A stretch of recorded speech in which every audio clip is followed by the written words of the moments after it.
Maestro, estamos presentes. Bueno, pues hoy llegamos a la clase 3 de nuestro estudio sobre la lectura cristiana de la Biblia, donde estamos estudiando los métodos de estudios bíblicos. La clase de hoy trata acerca de las dificultades en la lectura de la Biblia. Pues la lectura seria de la Biblia plantea inevitablemente preguntas y dificultades. Quien se acerca a la Escritura con atención va a descubrir textos que presentan problemas morales, problemas históricos y problemas científicos que no pueden ignorarse y que no pueden resolverse mediante respuestas fáciles. Durante mucho tiempo, algunos cristianos pensaron que la fe exigía evitar esas preguntas. Sin embargo, una fe madura no teme a la investigación, no teme al análisis crítico, pues la verdad no puede estar en contradicción consigo misma. Por ello, las dificultades bíblicas deben ser estudiadas con serenidad, con honestidad intelectual y con espíritu de fe. La Biblia no cayó del cielo ya terminada. La Biblia fue escrita por seres humanos concretos que pertenecían a culturas determinadas, que utilizaron los conocimientos históricos, científicos y morales que estaban disponibles en su tiempo. Precisamente por eso, la inspiración bíblica no debe confundirse con un dictado mecánico de Dios ni con la supresión de la personalidad de los autores sagrados. Las dificultades que encontramos en la Biblia constituyen una oportunidad para comprender mejor cómo actúa la revelación divina en la historia humana. Lejos de destruir la fe, pueden conducirnos a una comprensión más profunda de la Escritura y a una comprensión del modo en que Dios se ha comunicado con la humanidad. En esta lección examinaremos 3 grandes grupos de dificultades. Dificultades relacionadas con la santidad o moralidad de ciertos textos bíblicos. Dificultades relacionadas con la verdad histórica de algunos relatos y dificultades relacionadas con la verdad científica y con la visión del mundo presente en la Escritura. Nuestro propósito, atiendan bien a esto, nuestro propósito no es eliminar todas las preguntas, sino ofrecer criterios que permitan leer estos textos de manera responsable, de manera inteligente y fiel al mensaje central de la revelación bíblica. No podemos negar el carácter inspirado de las Escrituras. Sin embargo, surge una pregunta importante. ¿Significa la inspiración que la Biblia está libre de toda clase de error? La respuesta a esta pregunta ha dado lugar a distintas posiciones dentro del cristianismo. Por un lado, está la teoría de la inerrancia bíblica. Esta teoría sostiene que la Biblia, en sus escritos originales o autógrafos, no contiene errores en todo lo que afirma. Sus principales postulados son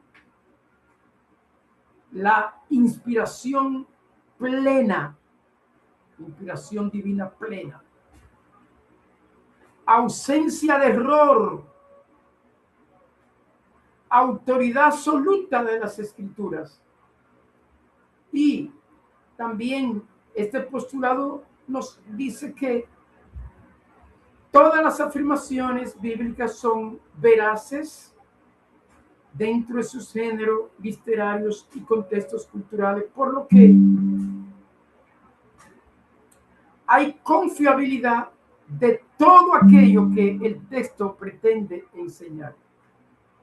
Esta posición es frecuente en sectores evangélicos conservadores. Pero otros sostienen la teoría de la infalibilidad bíblica. Esta teoría, la teoría de la infalibilidad, sostiene que la Biblia no falla en aquello para lo cual fue dada por Dios, que es conducir al ser humano a la salvación y orientar su vida de fe. Es decir, esta teoría dice que en las escrituras hay una veracidad plena en cuestiones de fe y salvación, pero posibilidad de imprecisiones en aspectos históricos, científicos o culturales que son secundarios. Dice que la Biblia es infalible en cuanto a su propósito, pero su propósito es de fe y salvación. Y en ese sentido tiene autoridad normativa para la vida cristiana. ¿Cuál es la diferencia entre las dos teorías? La inerrancia y la infalibilidad. La inerrancia dice, no admite errores en lo que afirma la escritura. La infalibilidad no admite errores en aquello que la Biblia enseña para salvación. Es decir, que existen esas teorías entre los cristianos. Pero cuando leemos el texto bíblico encontramos dificultades sobre la santidad. Ese es uno de los problemas que más inquieta a los lectores modernos. Encontrar en la Biblia conductas moralmente cuestionables que en ocasiones parecen no recibir condenación explícita por parte de los narradores. Por ejemplo, tenemos casos de engaño y de falta de sinceridad. Encontramos en la escritura numerosos relatos donde se producen engaños, fraudes o mentiras. Abraham presenta a Sara como su hermana con el propósito de proteger su vida. Jacob suplanta fraudulentamente a Esaú para obtener la bendición de Isaac. Jacob utiliza estrategias cuestionables para enriquecerse frente a Labán. Los israelitas salen de Egipto llevándose objetos de los egipcios que le toman prestado para no devolvérselo. Joel, en el libro de los jueces, engaña a Císara antes de darle muerte. Es decir, engaños, fraudes, mentiras en el texto bíblico. También encontramos casos de crueldad y violencia. Y la gran dificultad es que ciertos textos presentan esa violencia asociada a mandatos divinos, como es la ley del Jeren o anatema, que implica la destrucción total de ciudades enemigas. Las campañas contra Jericó, Jai, Maceda, Libna, Laquis y Eglón. Encontramos a Samuel ejecutando al rey Agag, mochándole la cabeza. Elías ordenando la muerte de los profetas de Baal. Jehú está exterminando a los descendientes de Acá con engaño. Textos donde la violencia aparece y aparece asociada a mandatos divinos. El Antiguo Testamento contiene numerosos textos donde la justicia se expresa mediante la lógica de retribución y la venganza. Ojo por ojo y diente por diente. La venganza de Caín y Lamec, la venganza de los gabaonitas. ¿Y qué de las imprecaciones presentes en diversos salmos? También encontramos deficiencias en la moral sexual.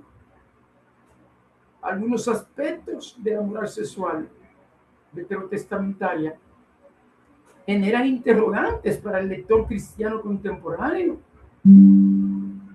Entre ellos, la poligamia de Abraham, la poligamia de Jacob, de David, de Salomón,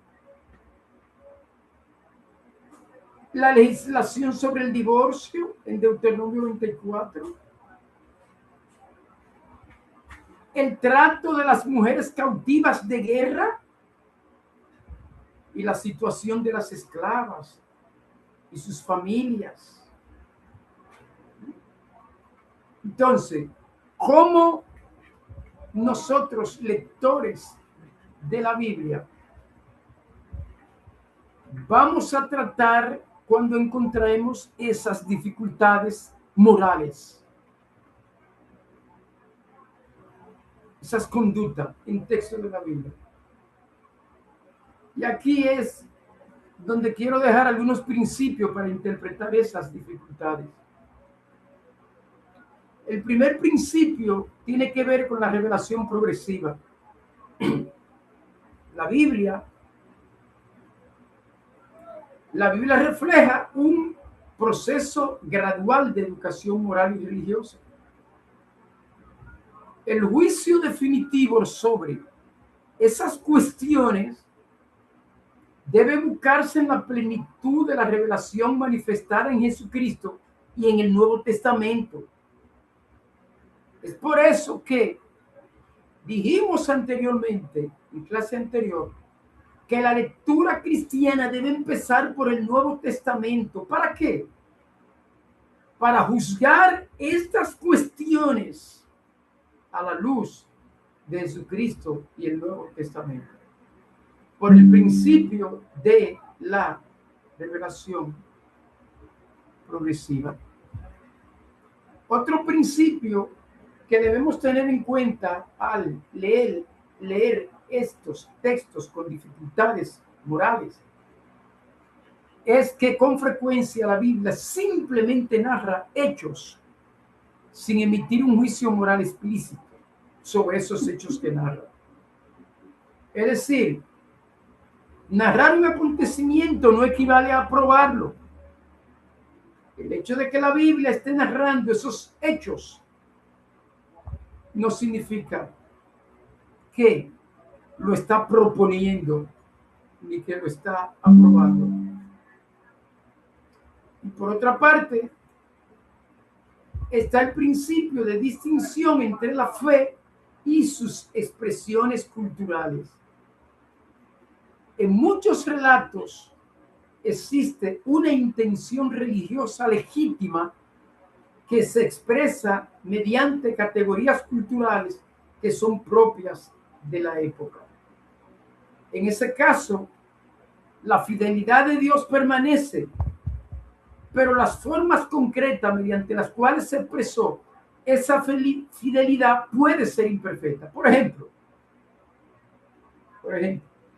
en el caso en que los judíos exterminaron pueblos y grupos, ¿con qué mentalidad lo hicieron? Esas campañas con la mentalidad de luchar en contra de la idolatría. Es decir, la fidelidad a Dios, el principio es correcto. Ahora, los medios que utilizaron son imperfectos y no son correctos. De modo que esos relatos expresan categorías culturales propias de los autores y de la época. Otros tipos de dificultades que encontramos al leer los textos de la Biblia son dificultades sobre la verdad histórica de la Biblia. La Biblia contiene numerosos relatos que plantean interrogantes cuando se comparan con los datos de la historia, los datos de la arqueología, de la antropología, de la lingüística moderna. Por ejemplo, la diversidad de las lenguas. En el relato de la Torre de Babel, en Génesis capítulo 11, se presenta la diversidad lingüística como resultado de una intervención súbita de Dios. Sin embargo, la lingüística histórica muestra, en cambio, que las lenguas evolucionan progresivamente a lo largo del tiempo. La lingüística histórica demuestra que las lenguas cambian, que las lenguas evolucionan gradualmente a lo largo del tiempo mediante procesos fonéticos, morfológicos, sintácticos, semánticos y léxicos, sin que ello implique necesariamente un progreso o un perfeccionamiento. Así que la diversidad de la lengua como un hecho súbito está en oposición a lo que la lingüística ha demostrado, que las lenguas se producen lentamente, gradualmente, y van evolucionando, y el origen de nuestras lenguas es de esa manera. Otra dificultad histórica que aparece en la Biblia es sobre la tabla de las naciones que aparece en Génesis 10. Génesis 10 presenta una visión geográfica limitada. Allí no aparecen pueblos de América, África o del Extremo Oriente. La tabla es ilimitada, y es ilimitada al horizonte cultural del antiguo cercano Oriente. Otro problema que encontramos en la lectura del texto bíblico es la longevidad de los patriarcas. Las edades atribuidas en el libro del Génesis a personajes como Matusalén. Dice que Matusalén vivió 969 años. Jared, 962 años. Noé, 950 años. Esas edades contrastan con el conocimiento actual de la biología, la genética, la gerontología y la paleontología. La biología moderna sostiene que el envejecimiento está determinado por procesos celulares y genéticos que hacen extremadamente improbable una vida de varios siglos.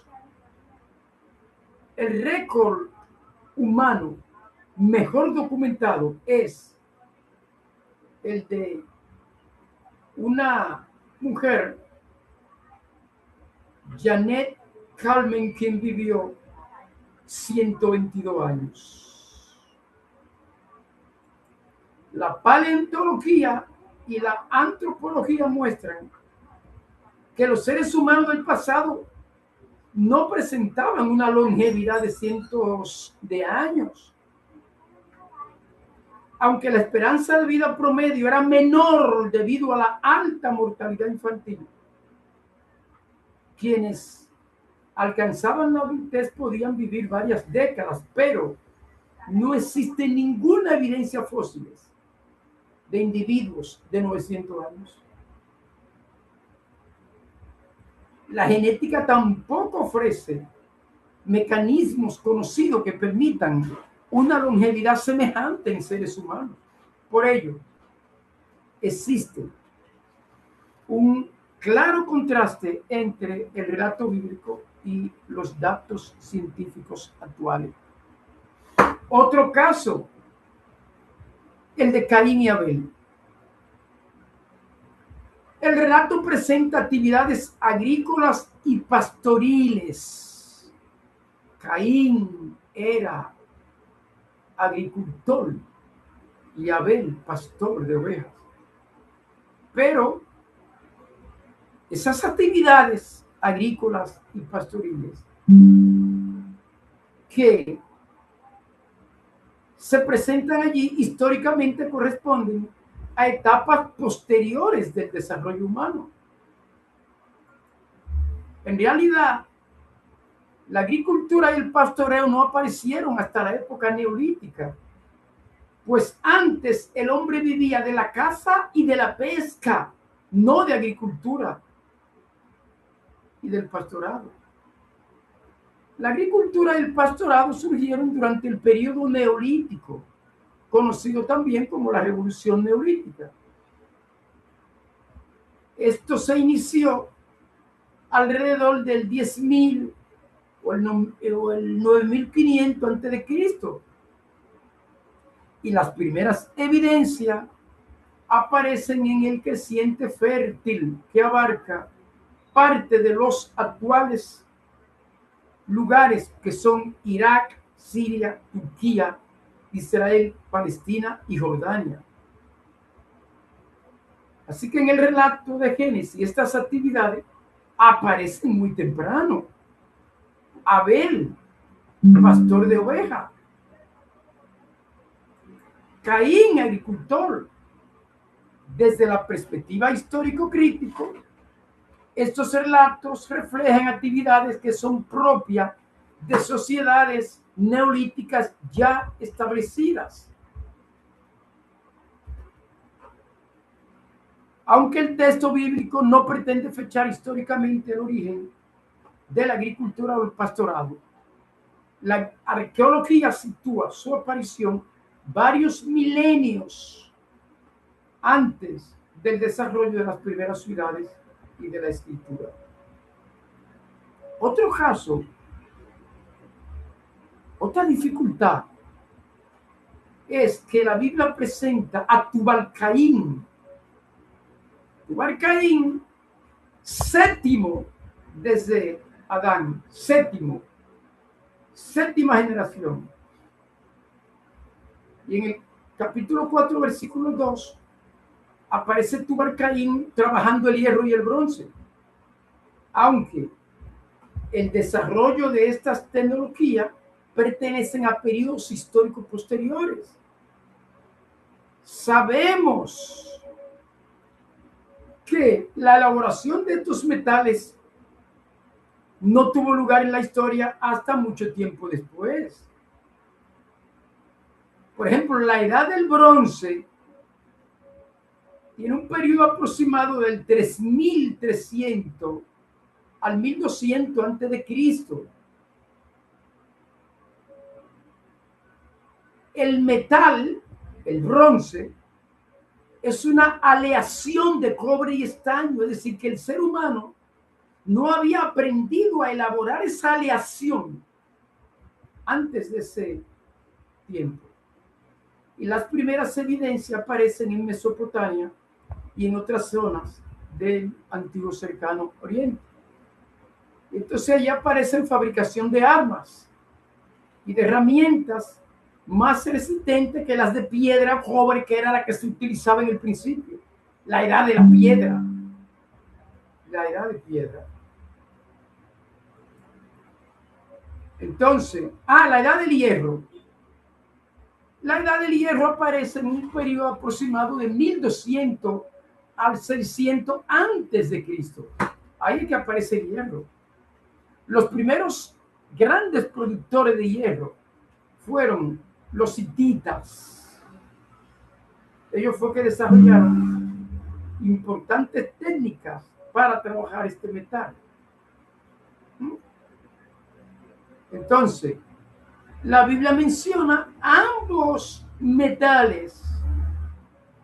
Bronce aparece desde los primeros capítulos de Génesis. Tubal-Caín, descrito como artífice de toda obra de bronce y de hierro. Hierro es frecuente en los libros históricos, como el primer libro de Samuel, donde se menciona que los filisteos controlaban la herrería. Bueno, desde la arqueología, el uso generalizado del bronce precede al de hierro por más de un milenio. Por más de un milenio. No puede haber un artífice del bronce y el hierro en esos tiempos antiguos. Por ello, la mención conjunta de ambos metales en Génesis, capítulo 4, versículo 22, suele interpretarse por muchos estudiosos como un reflejo del conocimiento metalúrgico de la época en que ese texto fue redactado, más que como una descripción histórica de los orígenes de la humanidad.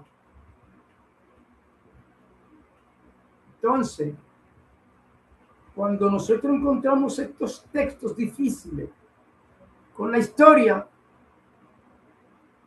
¿qué interpretación le vamos a dar? Por ejemplo, otro texto difícil, otro caso muy difícil es el censo que encontramos en Números. La cifra dice que habían 603.550 y más, no recuerdo la precisión, de hombres aptos para la guerra. Es decir, más de 600.000 hombres aptos para la guerra. Eso plantea dificultades históricas y demográficas muy considerables. ¿Por qué? Porque el imperio más grande de ese tiempo era el imperio egipcio. Y durante el imperio nuevo de Egipto, especialmente bajo Ramsés II, el ejército alcanzó su mayor tamaño de la época faraónica. Y la estimación más aceptada indica que el ejército permanente estaba entre 20.000 y 50.000 soldados. Y que en tiempo de máxima movilización, donde se llamaba a todo el pueblo apto para la batalla, se reunían alrededor de 80.000 a 100.000 soldados. Por ejemplo, en la famosa batalla de Cádiz, Ramsés II dirigió 4 divisiones principales, acompañadas por tropas auxiliares y carros de guerra, Y los estudios modernos indican que ese ejército egipcio en esa campaña rondaba entre 20 y 25,000 hombres. Mientras que el ejército hitita pudo haber sido ligeramente mayor. Entonces, ¿cómo es posible que si eso era en esas naciones desarrolladas, Israel va a tener más de 600,000 hombres aptos para la guerra? ¿Y cómo es posible que Israel, teniendo más de 600,000 hombres aptos para la guerra, le va a salir huyendo a 20 o 50,000? ¿Fuera Israel el imperio de esa época? ¿Cómo va a salir huyendo de Egipto? Haría como hicieron los haitianos, que por ser mayor cantidad que los franceses que lo esclavizaban, se voltearon y sacaron a los franceses y se quedaron con la parte occidental, el oeste de la isla de Santo Domingo. Entonces, dificultad bíblica, histórica. Entonces, ¿qué principios vamos a usar cuando nosotros estamos leyendo el texto bíblico y nos encontramos con esas dificultades? ¿Qué principios para interpretar estas dificultades? Primer principio, atención, el valor simbólico de los números. En la Biblia, los números, muchos números bíblicos, poseen un significado teológico más que estadístico. Por eso es que ustedes encuentran, por ejemplo, números como el 40. 40 años en el desierto. 40 días Moisés en el Sinaí. 40 días Elías camino a Loret. 40 años la mayoría de los reyes justos de Israel. 40 días Jesús en el desierto. Y todos esos 40. Y si agarramos esos 40 y lo multiplicamos, encontramos 144,000 personas como un Apocalipsis. Es decir, indiscutiblemente que esos números no deben ser entendidos como literales, sino que son simbólicos. Por ejemplo, el 40, ¿qué significa? 40 significa un periodo de prueba antes de alcanzar una victoria. Eso significa 40. Así que números bíblicos pueden ser un significado teológico más que estadístico. Por ejemplo, escuché en una clase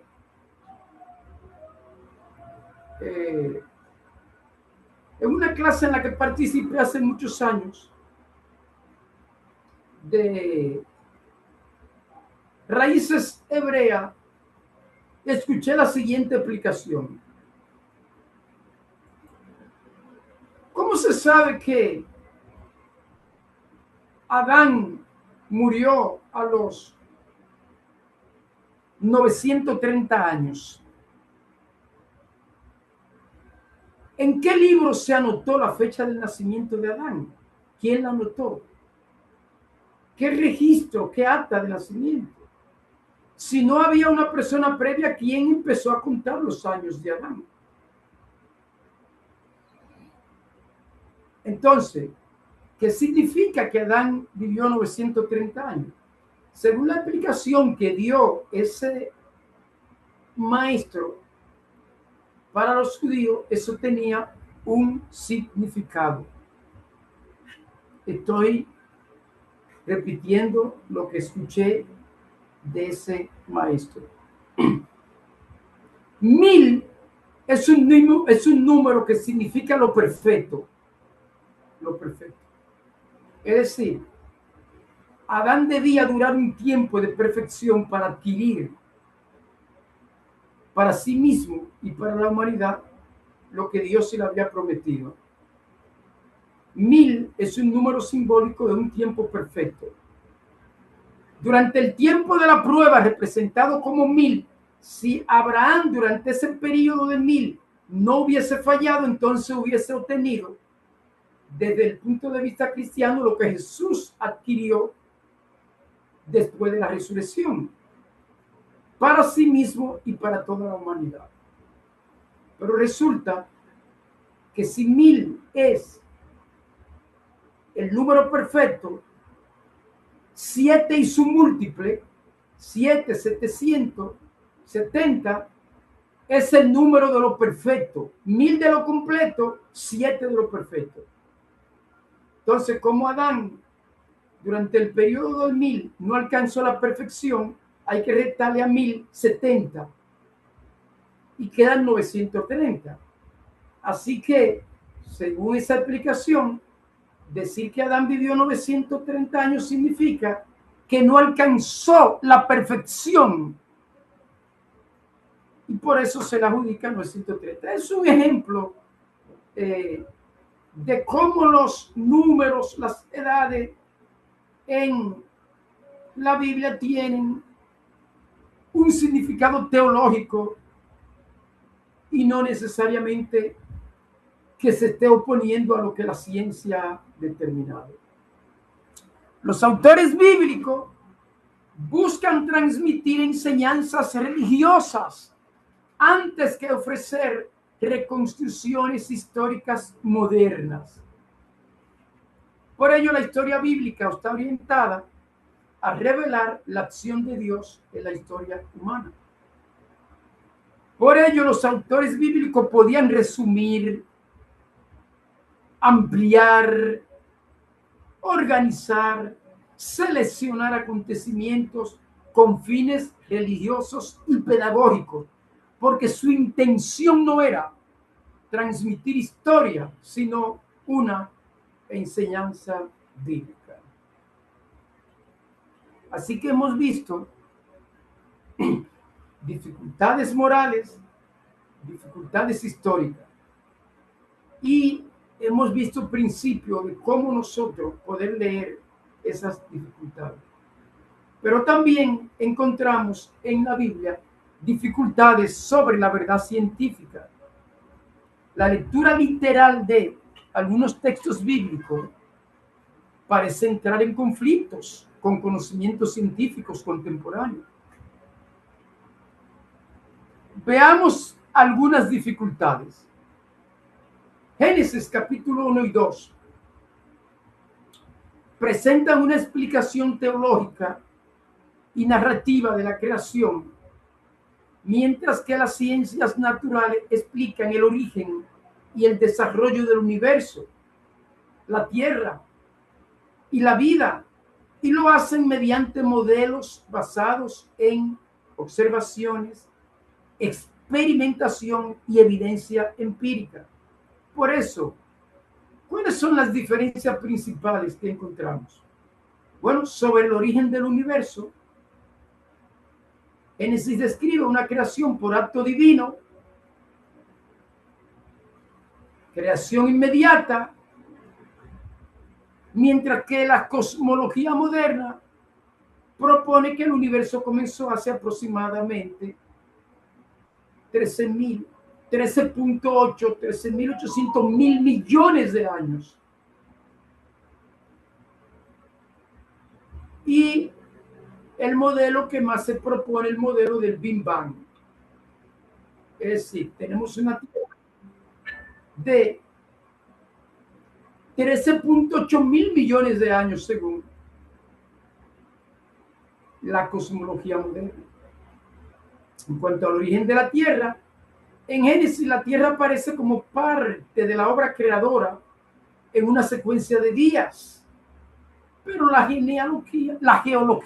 geología estima que la Tierra se formó hace unos 4.54 mil millones de años mediante procesos de acreción de material del sistema solar primitivo, es decir, la Tierra se forma de materiales del Sol.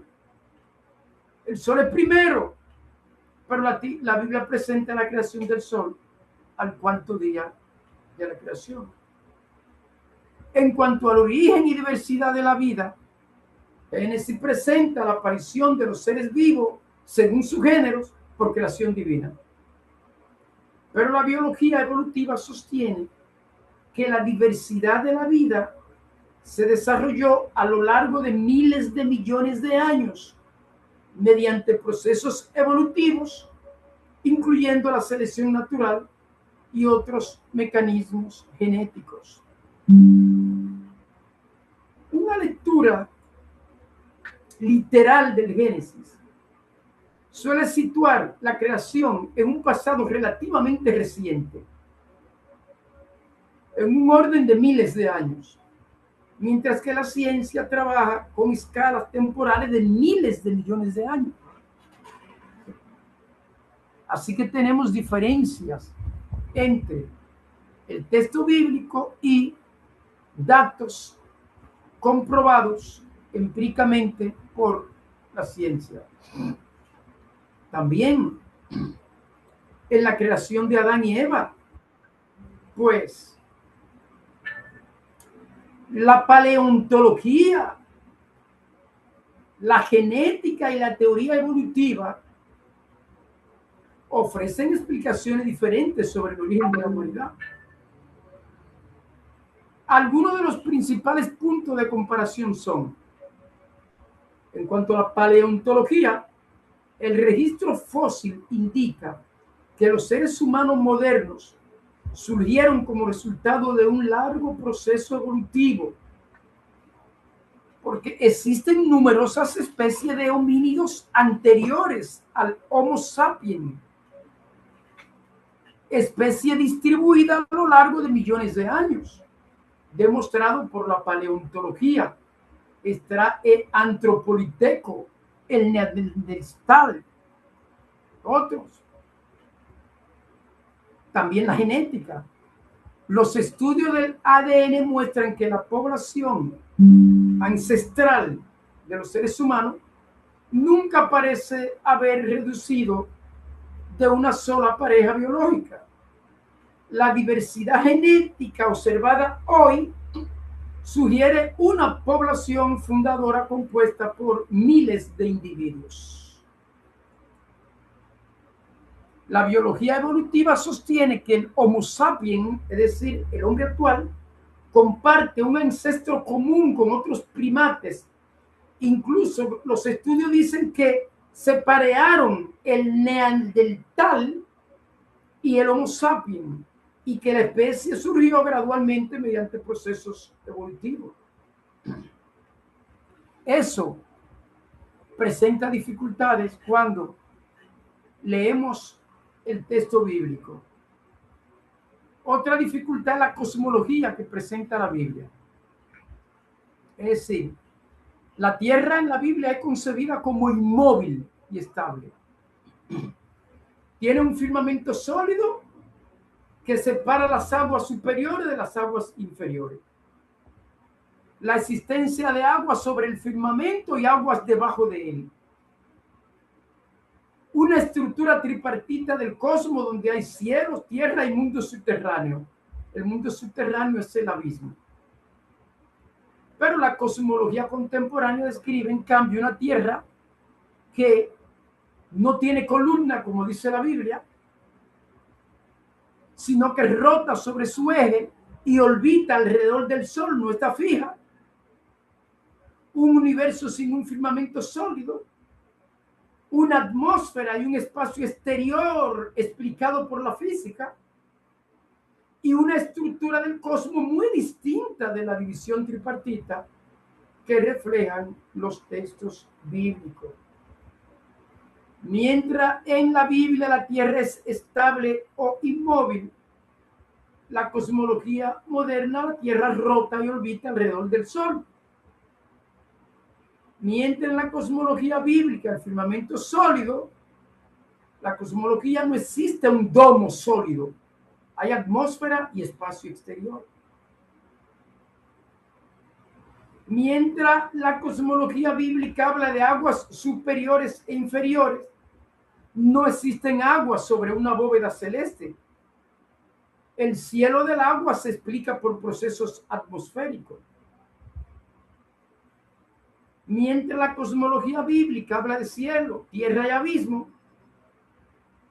el universo se describe mediante galaxias, estrellas, planetas, materia y energía, sin una división tripartita física. Pero hay otras concesiones científicas erróneas en la lectura bíblica. Por ejemplo, en la Biblia dice que el alma de los seres vivientes está en la sangre. ¿Eso dice la Biblia? Cuando está demostrado que el alma no está en la sangre. Hay muchos, quizá muchos de ustedes han tenido la experiencia de salir del cuerpo, su alma, y existir sin sangre. Dice que la víbora mata con la lengua en Job 20:16, cuando sabemos que la víbora no mata con la lengua. Tiene un colmillo y ahí tiene veneno. Dice que el murciélago, o sea, en la Biblia, al murciélago y a la liebre se los considera como rumiantes, pero sabemos que esos animales no son rumiantes. Hay dos textos donde habla de eso, en Levítico y Deuteronomio. Dice que el grano de trigo muere antes de germinar. Dice que el grano de mostaza es la menor de las simientes. Todas esas son imprecisiones científicas. Sabemos que no son verdaderas. Entonces, ¿qué hacemos cuando leemos la Biblia y encontramos todas esas imprecisiones científicas? Bueno, debemos mantener ciertos principios. ¿Cuáles son los principios para interpretar esas dificultades? Atención a esto. Primer principio: la Biblia no pretende enseñar ciencias, sino verdades religiosas. Agustín de Hipona lo afirmó. Agustín de Hipona dijo: el Señor no quiso hacernos matemáticos, sino cristianos. Es decir, la Biblia no nos enseña datos de ciencia. Los escritores bíblicos hablan con lo que ellos conocían en su cultura. Los autores utilizaron los conocimientos de su época. Así que la revelación divina se expresó mediante categorías comprensibles para sus primeros destinatarios. Así que el primer principio: la Biblia enseña verdades religiosas. La Biblia no enseña el qué ni el cómo de las cosas, sino el para qué. ¿Cuál es la enseñanza? Los autores bíblicos utilizaron los conocimientos de su época. Segundo principio. Tercer principio: la Biblia no pretende ser un manual científico. Su finalidad consiste en comunicar quién es Dios, quién es el ser humano y cuál es el camino de la salvación. No enseñar ciencia. Así que no debemos poner a debatir la Biblia y la ciencia porque tienen propósitos diferentes. Ahora, durante mucho tiempo se intentó armonizar cada afirmación bíblica con los descubrimientos científicos modernos. Eso se ha conocido como concordismo. Actualmente se reconoce que la Biblia y la ciencia responden a preguntas diferentes. La ciencia pregunta principalmente cómo funciona el universo. Si usted quiere saber cómo funciona el universo, vaya a la ciencia. Pero la Biblia pregunta cuál es su origen último, cuál es su propósito, cuál es su significado.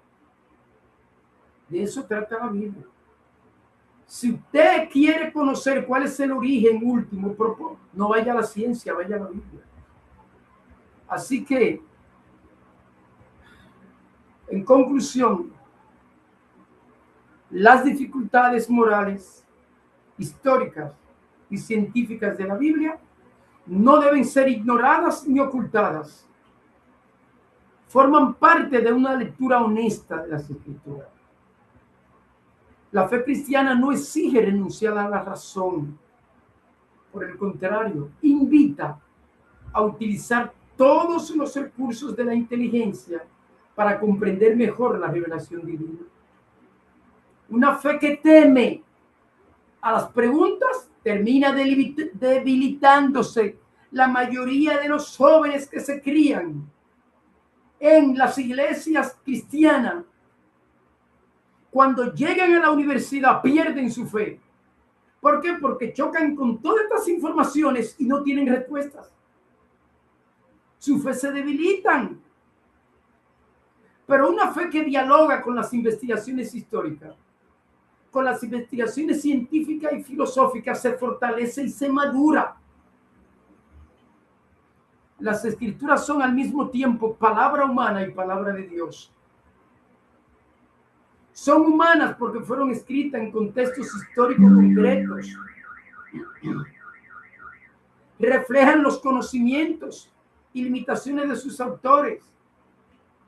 Y son divinas porque a través de ellas Dios comunica fielmente su voluntad. Por ello, el lector cristiano debe acercarse a la Biblia con un espíritu crítico, con un espíritu humilde, intelectual y con una apertura espiritual, buscando siempre descubrir el mensaje permanente que Dios quiere comunicar más allá de las formas culturales, históricas, mediante la cual ese mensaje fue transmitido. Entonces, si nosotros queremos leer la Biblia desde el punto de vista cristiano, debemos entender que la Biblia tiene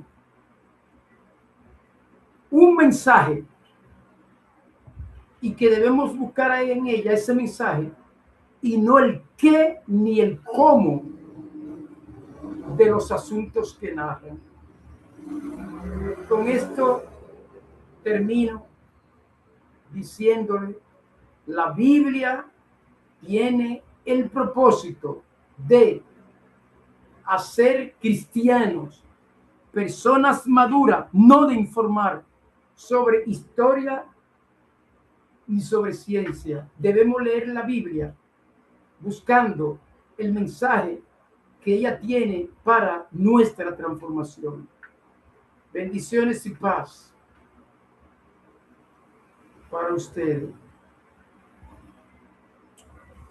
Su pregunta, Juan Emilio.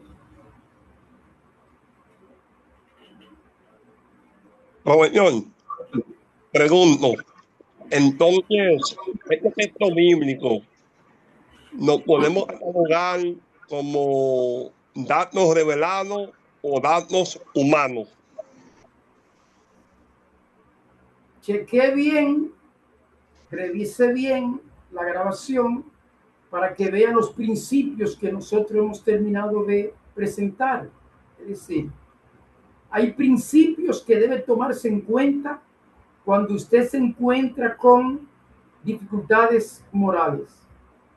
Hay principios que debe tenerse en cuenta cuando se encuentra con dificultades históricas. Y hay principios que debe tener en cuenta cuando encuentra dificultades científicas. Lo que debemos entender claramente es que la Biblia fue escrita por personas de su tiempo, con conocimiento de su tiempo, y que transmitieron una verdad, una enseñanza, pero con elementos culturales de su tiempo y con el conocimiento de su tiempo y con una revelación que luego la encontramos más avanzada, pero en su tiempo no tenían ese nivel de revelación. Es más, el mismo Pablo lo dice. Anoten ahí Romanos capítulo 10. ¿Qué dice Pablo en Romanos capítulo 10? Dice Pablo, mi oración es por Israel, mi pueblo. Yo soy judío. ¿Por qué? Porque es para salvación. ¿Y cuál es el problema de ellos? Dice Pablo, que ellos tenían celo de Dios, pero no conocimiento verdadero acerca de Dios. Por eso ellos, dice Pablo, adjudicaron a Dios su propio conocimiento, su propia justicia, pusieron su propia justicia en un lugar de la justicia de Dios. ¿Por qué? Porque no tenían la revelación plena de Dios que nosotros tenemos hoy a través de Jesucristo. Por eso, leamos el texto bíblico a partir de Jesucristo y la enseñanza del Nuevo Testamento. Su pregunta, María Román. No, no, sí, ya casi usted la contestó también. Sí, porque hay que considerar que eso fue escrito en diferentes tiempos. Y aunque fueron humanos, es la palabra de Dios expresada por un ser humano que no es perfecto de la mejor manera con las cosas que tenía. Me gusta porque aquí podemos, cuando podamos estudiar algunos versículos de la Biblia o libros, podemos utilizar de todas estas fórmulas que usted nos está enseñando. Bien, la lectura crítica, avanzando en los principios, hay que tener, como estaba leyendo anteriormente, fe, cómo está ese corazón para entender ese versículo, humildad, de verdad, porque todo el tiempo se aprende. La persona que cree que lo sabe todo está en problemas. Y después obedecer de acuerdo a lo que estamos aprendiendo. Es bien interesante y me gusta mucho. La ciencia es buena porque hay pues cosas que uno, no todo se ha descubierto, como ustedes saben, de lo que ha pasado en la Biblia, no todo se ha descubierto. Han encontrado cosas, pero no lo suficiente para compararlo completamente con la palabra, o por lo menos con lo que está escrito, según los tiempos. Y me encanta la clase. Gracias, maestro. Bien, gracias por su participación. Adelante, Noemí. Dios le bendiga, hermano. Tengo I'm really confused. Estoy bien confundida. En la clase de hoy, ¿qué es lo que usted me está tratando de decir? Que la Biblia tiene problemas en cuanto no estoy tratando de decirlo en español, perdóneme. No claro, que se contradice con la ciencia. ¿Qué es lo que me está tratando de decir? Porque yo apunté, cuando usted estaba hablando, yo apunté y todas las cosas que usted me dijo o que usted dijo, todas son comprobadas que son ciertas. Por eso es que estoy tan confundida. Un ejemplo que le puedo decir, cuando usted dice que Abraham dijo que Sara era la hermana, Sara era half sister. So en sí era mitad mentira, pero she was half sister. En el caso de la violencia, los pueblos que Dios mandó a que destruyeran, era por algo, era porque ya habían llegado el pecado a tal extremo que tenían que deshacerse de ellos. Un ejemplo eran los cananitas, porque hacían imitation magic, porque ellos eran inmorales hasta con niños y hasta con animales. So there was a reasoning there. Y mi confusión es, usted me está diciendo que hay error. Ejemplo del agua, habló usted también del mundo, el agua que estaba in between. Esa agua, por eso es que el ser humano vivía tanto tiempo. It was like a greenhouse. Cuando el diluvio pasó, esa agua cayó. Por lo tanto, no está hoy. It went out, y por lo tanto no vivimos el mismo tiempo que vivían los patriarcas o que vivían ellos. Todo fue de orden a disorder, de orden a desorden. ¿Cuál es el tema de hoy? Que la Biblia tiene error o que no se puede comprobar, porque sí se puede comprobar todo. Y la Biblia no es errónea at all. En nada hay error. Los profetas de antes en el Viejo Testamento y los profetas del Nuevo son diferentes. Antes el Espíritu Santo no estaba en la persona. Iba y se posaba, pero se iba. En el Nuevo Testamento el Espíritu Santo está entre nosotros. La voz que había en el Viejo Testamento era el Espíritu Santo. El profeta, actually, tenía alguien que escribía, porque la misma Biblia dice que cuando el Espíritu venía, he was in a trance, se ponía en un trance con los ojos abiertos y él empezaba a hablar. Por eso fue que Balaam no pudo maldecir a Israel. Él le decía al rey, you don't understand, tú no sabes, no soy yo el que habla, es Dios. So, usted me puede explicar, ¿eso es lo que usted me está diciendo? ¿Que hay error en la Biblia o que no se puede comprobar con la ciencia? Bueno, lo que usted ha hecho no es una pregunta, sino una explicación de lo que usted cree. Y yo no tengo por qué. Usted dio muchísima explicación y tendría yo que explicarla una a una, todo lo que usted dijo. O sea, usted presentó muchas pruebas, de modo que usted dio una explicación de lo que usted creía aprendido. Yo eso no lo puedo combatir. Yo le recomiendo que observe la grabación para que vea qué fue lo que yo dije y qué es lo que estoy enseñando. Y que estas cosas naturalmente a veces no pueden ser recibidas de una vez porque tenemos muchos dogmas y doctrinas ya en la cabeza que son contrarios. Yo no vengo a imponer, yo vengo a enseñar a aquellos que creen que pueden aprender y revisar. Así que, como usted lo que ha dado es una enseñanza, yo le pido que chequee la grabación y escuche y vea qué es lo que yo estoy enseñando. No sé si está desde el principio y qué es lo que yo he citado. Adelante, Kenny. Su pregunta, Kenny. Bendiciones, amados, gracias y paz. Bien. Para todos. Bueno, más bien que una pregunta, es una afirmación, por así decirlo, en cuanto a la infalibilidad de la Biblia. Sí es cierto que la Biblia, en cuanto a lo que quiere lograr, es infalible. Es la redención del ser humano, la salvación del ser humano. Pudiera ser que el escritor bíblico no tuviera tal vez los conocimientos y exactitudes científicas o técnicas que tenemos hoy.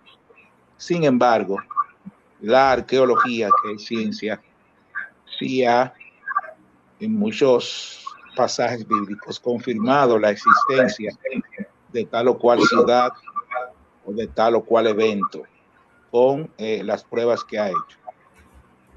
El autor bíblico de aquellos tiempos no tenía el conocimiento que tenemos hoy y por ende nosotros lo que vamos a buscar y lo que usted explicó en la clase anterior es la enseñanza y lo que Dios nos quiere decir acerca de su plan y propósito usando eventos y situaciones que le pasan al ser humano, que Dios nos quiere mostrar. Y en cuanto a eso es infalible. Otro punto importante es también, por ejemplo, que la ciencia pues ha confirmado o ha corroborado. Muchos científicos dicen que a los días o al año le falta un día. Y muchos citan el texto bíblico cuando Josué dice al sol que se detenga, y hoy sabemos que el sol no se detiene, que es la tierra que gira. Sin embargo, de una forma u otra, Dios intervino en ese acontecimiento para que la tierra se detenga, y se detuvo prácticamente casi un día, ya sea por refracción del sol o porque se detuvo o porque Dios entendió la oración de Josué, que no sabía de ciencia y habló al sol. Sin embargo, no es el sol que se mueve. Y tomando la otra parte de Ezequías, cuando Isaías fue a decirle que prepare su casa para morir, su sombra se retrocedió.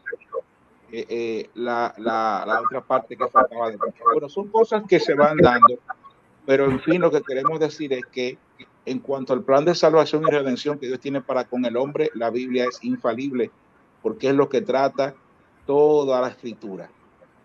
El plan de Dios para redimir al hombre, al ser humano como tal. Ya en cuanto a posturas que tengamos unos a otros o algún tipo de teoría que podamos exponer, como usted dice, no se implanta a nadie, sino que cada quien es libre de estudiar y de ver por sí mismo lo que quiere entender de la palabra y defender tal o cual verdad. Así que muchas gracias y Dios le bendiga. Bien, miren, lo que tenemos que tener diferencia es lo siguiente.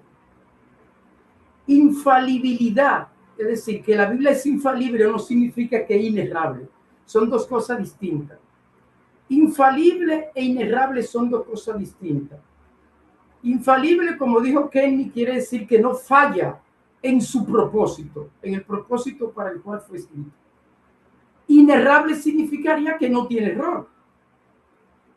Y sí existen errores científicos e históricos como los que yo expuse y que no lo voy a poner por falta de tiempo otra vez, ustedes lo chequearán en la grabación. Sí existen errores morales, científicos e históricos comprobados. No, si nosotros vamos a buscar la arqueología para que demuestre la Biblia, nos vamos a dar cuenta que es lo contrario, que la arqueología, lejos de demostrar, no demuestra, sino que contradice los datos históricos y científicos, muchos de ellos que están en la Biblia, es decir, confirma algunos y desmiente otro. Entonces no podemos usar, podemos, pero no debemos entonces usar la arqueología, porque es la arqueología que nos dice que cuando que la cantidad de personas que dice número, no lo dice la historia, eso no existía en ninguno de los pueblos avanzados, ni siquiera de su tiempo, mucho menos en un pueblo que salió de la esclavitud. Esas 600, más de 600,000 esclavizados por 20,000. Eso es inconcebible. Es la arqueología que nos dice que el muro de Jericó ya estaba en el suelo en el tiempo en que salieron los israelitas de Egipto. Es la arqueología la que nos dice que el monte Sinai, o sea, si nosotros vamos a usar la arqueología para demostrar ciertas cosas, entonces, ¿qué vamos a hacer cuando la arqueología contradice el texto bíblico? Entonces, hay que tener diferencia y enseñarlo y aprender lo siguiente. ¿Cuál es el objetivo de la Biblia? ¿Enseñar ciencia? ¿Enseñar historia? No. El objetivo de la Biblia es enseñar cómo ir al cielo, cómo transformar nuestra vida, cómo ser santo. Entonces, en eso la Biblia es infalible, no falla. Pero los escritores bíblicos que dicen que el sol se detuvo, incorrecto. ¿Cómo el sol se va a detener? Y que para que el día se alargue tiene el sol. ¿Por qué? Porque según la mentalidad del antiguo, el sol era el que daba vuelta alrededor de la tierra. Pero no sabemos nosotros hoy que no es así, que es la tierra la que gira alrededor del sol para los días. Entonces es la mentalidad de esta cultura. Entonces le dice sol detente, pero ¿cómo vamos nosotros hoy? Por eso es que se producen ateos. Por eso es que en los Estados Unidos, busquen los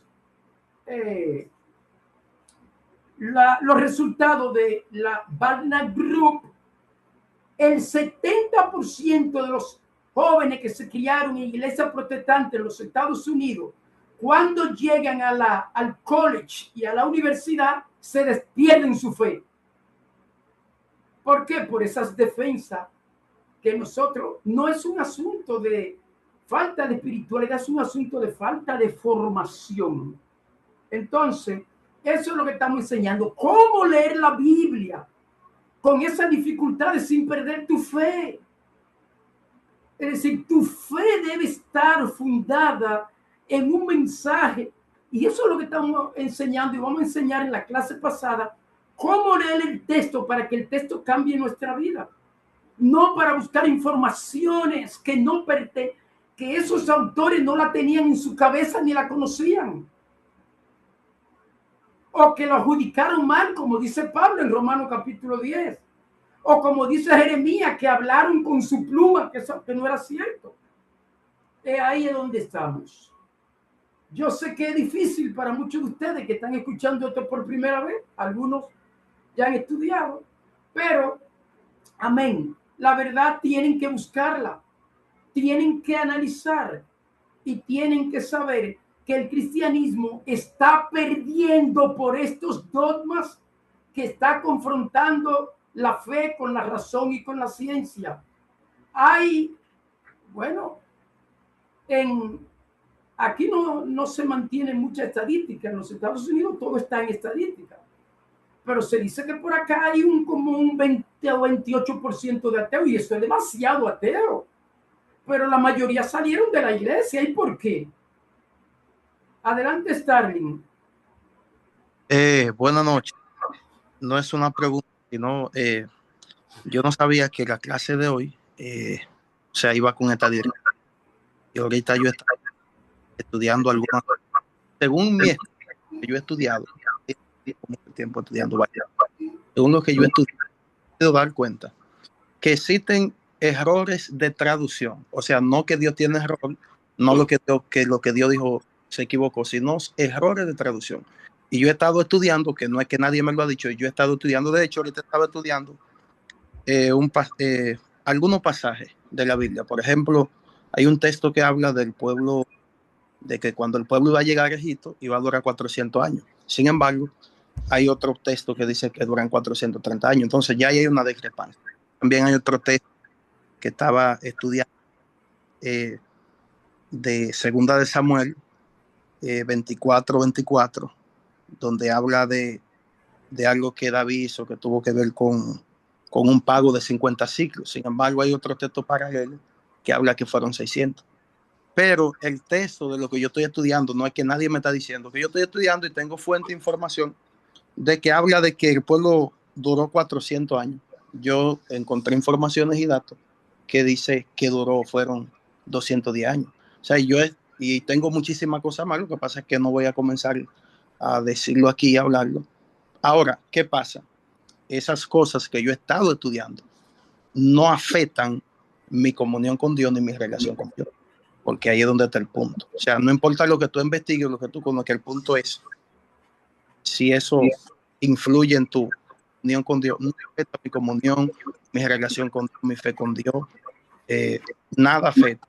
Simplemente estoy investigando, estoy conociendo. Pero yo, por ejemplo, particularmente, yo estoy claro en ese tema hace mucho tiempo. Y de hecho tengo varias versiones. Tengo una Biblia hebrea aquí, tengo la Biblia de la Reforma, tengo Reina Valera, tengo 5 versiones más de la Biblia, tengo comentarios, tengo diccionarios, tengo muchísimas cosas. Y yo no desde ahora que vengo estudiando y vengo haciendo comparación de texto, de palabras, en el hebreo, los significados. O sea, hay muchísimas cosas que yo pudiera decir aquí, pero ¿qué le digo? Lo que quiero decir para concluirles, tenemos que ser personas de mente abierta y ser entendidos, porque a veces la mente no está preparada para alguna cosa que quizás escuchamos por primera vez. Es todo. Bien, hay errores de traducciones, pero en esta clase no nos estamos refiriendo a errores de traducciones, sino a errores reales que existen en el texto. Por ejemplo, no es un error de traducción cuando dice que Caín era agricultor y Abel pastor. No es un error de traducción cuando dice que el sol se paró. O sea, nosotros estamos hablando de textos difíciles. Lo que usted dice es real, hay muchos errores de traducción, pero lo que nosotros estamos diciendo que hay errores morales, históricos y científicos en el texto de la Biblia que no son de traducciones, y le estamos enseñando, diciendo cómo ustedes deben, qué principios deben tener al leer estos textos. Es decir, enseñarle los errores no es para que ustedes se fijen y se metan en la cabeza los errores, es para que ustedes se fijen y se metan en la cabeza cómo tratar con esos textos. Por eso, a cada texto de eso yo le di principios. Vamos a buscar esos principios para que su fe no caiga y su fe se mantenga. La fe se mantiene firme cuando usted domina los principios de cómo leer esos textos bíblicos. Cuando usted no maneja esos principios, usted hace dos cosas: o se cierra, tiene una mente cerrada, se niega a, eso es fundamentalismo cristiano, se niega y empieza a buscar respuesta donde no hay, y a creer cosas que no es verdad, que no existen, como eso de que que sí, que la tierra se paró porque hace falta un tiempo en el año. No, ese tiempo que falta en el año de 300 es porque la tierra está torcida. Entonces no dura siempre el tiempo completo de dar la vuelta, porque está un poco inclinada, y por eso la ciencia le da un año de 28 ha calculado con febrero para calcular. Por eso no tiene nada que ver con que la tierra se paró. Pero entonces inventan una teoría que no es científica, y entonces nosotros estamos hablando y enseñando disparate como teólogo y quedamos mal parados. Así que tenemos que estudiar muy bien y analizar antes de nosotros exponer y hablar. Su pregunta, Samsung. Buenas noches, maestro. Buenas noches. Soy Cladrix Marceus. ¿Me escuchan, maestro?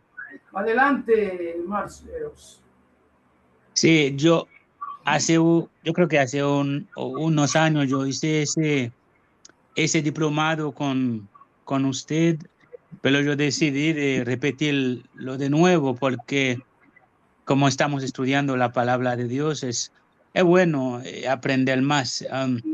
La hermana que habló, hay algunas palabras que ella no pudo decir en español, pero sabemos hasta Jesús citaba algunos textos diciendo a los maestros de la Biblia, la Torá, y ustedes no leen, no entienden lo que dice en su Torá, en su rollo del libro. Entonces, para decir que hoy en día, o desde el principio, y hoy es peor, en las iglesias protestantes, ellos tienen miedo de atacar esos ciertos temas, porque hay personas que no tienen una preparación en su mente para recibir, y es su trabajo, porque como que estamos leyendo, aprendiendo cómo leer orar con la palabra de Dios, entramos como leer la Biblia para entenderlo, y son cosas que deberíamos saber, pero siempre en un grupo no sabemos las personas que tenemos, qué fuerza, qué preparación tiene, porque hoy estamos viviendo en un tiempo peor, donde la gente cree más en la Biblia que en mismo Jesús. Él dio su vida para nosotros. Yo a veces digo a la iglesia, a la congregación que estoy dirigiendo, si no hay Biblia ahora, ustedes no van a vivir, no van a servirle al Señor, no van a luchar, o si tendremos que escribir una Biblia. ¿Qué vamos a escribir en nuestro tiempo hoy? Si Dios quiere usarlo. Entonces, es muy bueno seguir así, debemos aprender, aunque duela, para cubrir lo que sabíamos que no era correcto y sacar a flote para nosotros y las personas que no están a nuestro alrededor, que pueden soportar estas verdades. Muchas gracias. Dios le bendiga. Bien, lo que nosotros estamos enseñando, escríbalo y escúchelo bien, es para que seamos cristianos maduros y no nos dejemos vencer por los ateos y agnósticos, y podamos aprender a leer nuestra Biblia creciendo y madurando. ¿Cuál es el objetivo de la enseñanza? Que sepamos leer la Biblia desde Cristo, una lectura cristiana de la Biblia. Por eso, cuando leemos esos textos difíciles, debemos interpretarlos desde Cristo. Fíjense, si nosotros leemos, por ejemplo, la Biblia, el Nuevo Testamento, vamos a encontrar que tanto en el libro de Lucas como Pablo critican los actos del profeta Elías. Porque Elías no tenía el conocimiento que tenemos una vez hemos recibido la lectura cristiana, la Biblia. Entonces, hoy, ¿qué vamos a tener? Un grupo de personas imitando a Elías, queriendo matar como Elías mató a los idólatras, diciendo que Dios mandó a matar a esa gente porque eran pecadores. Pero venga acá, varón, ¿y usted sabe que los pueblos de hoy son más pecadores que esa gente? Miren, yo le voy a decir, lo que está pasando en la cultura estadounidense y Europa es peor que lo que estaban pasando en esa cultura. Hay gente que andan arrastrándose de que son culebras. Hay matrimonio con animales, con personas del mismo sexo. O sea, hay el pecado, la idolatría. Entonces, ¿por qué Dios no está acabando? No, es que ellos estaban, dice Pablo, yo le digo, vayan a la Biblia, Romanos capítulo 10, no yo, dice Pablo, ellos le estaban adjudicando su propia justicia, se la estaban adjudicando a Dios. Dios mandó que lo extermine, pero no era Dios. Es que ellos no conocían, no tenían conocimiento perfecto de Dios. ¿Por qué mataron a Cristo cuando vino? ¿Por qué? ¿Por qué? Porque Cristo vino a hablarle de un Dios y ellos tenían otra perspectiva de Dios. Entonces, eso es lo que estamos enseñando. ¿Cómo leer esos pasajes difíciles desde el cristianismo sin caer en los errores que cayeron los escritores del texto bíblico por su conocimiento cultural, por sus limitaciones? Entonces, eso es lo que estamos enseñando. Así que, bendiciones y paz para cada uno de ustedes. Observen la grabación, analícenla y cualquier pregunta la anotan y la pueden hacer incluso por el WhatsApp. La próxima semana entonces vamos a ver cómo orar con esos textos bíblicos, cómo orar con la Biblia. La lectura cristiana es para crecer, para ser transformado. Entonces, ¿cómo leer la Biblia en oración? Eso es lo que vamos a ver la próxima semana. Así que bendiciones y paz para todos. Dios le bendiga, profesor. Y a